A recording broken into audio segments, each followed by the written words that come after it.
one thing I really am curious about, especially since you're in it, it's a very traditional industry. So is it shifting because of technology, or is it still lagging way behind? Like, for example, I know you do some social media management. Sure. Do a lot of shows and stuff like that.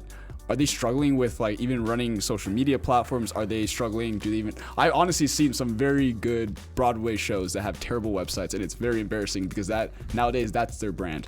That's the digital footprint they have. Yeah. It really depends. When it was a show like Mean Girls, they were on top of it. Oh, I'm sure, yeah. Because it was just crazy. Once you get to a show like Dangerous Liaisons, I'm going to be honest, I still don't know what that show is about. I didn't go see it.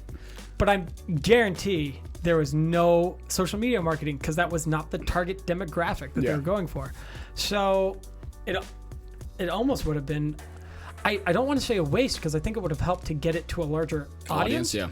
But I don't think it wouldn't be the thing that would make or break that show. Yeah, that makes sense. So yeah, does it help to have social media platforms with these shows? Absolutely. Yeah. Hamilton would probably get even more followers than they would now. Yeah. If they just kept expanding their social media platform on that end.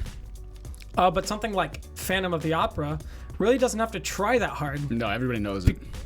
Yeah. That's just it. Yeah. It's a classic. So it's like, why do anything? Maybe the occasional post once a week, and everyone's like satisfied. We'll see you next Tuesday. Yeah. So. Yeah, I mean, I think that's the one thing though that leaves Broadway and Hollywood and all these areas very vulnerable though, because of that perception of we're good on word of mouth. But what if that word of mouth in the next generation disappears and younger generations don't care anymore, and they're on TikTok and you're not on TikTok? You just missed out on the longevity of your platform. Like You're right correct. now it might be good, but in 10 years you might have just lost your show. Right. So there's actually there's a theater in Connecticut that I run social media for. Yeah. And that was definitely something I had to talk about. Was we need to reinvigorate this Instagram account because you're pushing a Facebook account and a Twitter account that are getting 1 to 2 likes a post. Yeah. And, you know, Twitter's sitting at like maybe 400 people and you can't get one person to like anything. Yeah. And your Facebook is sitting at 4,000 people and you can't get not even 0.001% to like audience, it. Yeah. That's horrendous. Yeah. And, you know, no disrespect, but, you know, there definitely had to be a change to that, whether it be the stuff they were putting out, the content that was being created, and having to really emphasize that. Let's do this on Instagram because in 20 years, where's the audience that you have now and you cater to going to be? Yeah. Like, great, you have the John Denver show. I know who the Denver Broncos are. I don't know who John Denver is. I may have heard him once or twice. Yeah. But so these kids who don't know who some of these people are, Yeah. it's not going to matter. They won't. If they keep pushing that. And so, yeah, you definitely have to market to that younger group if they're going to like it, and just really impress upon them how necessary it is that mediums like that exist. Yeah. So.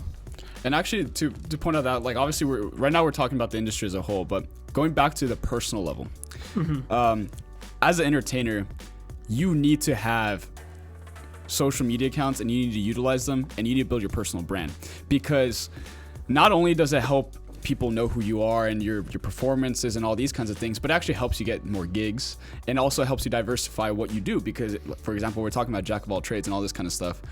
You can say that you do a lot of stuff, but if people don't see it, perceive it, know what you're doing, have credibility, proof, you can't really do it.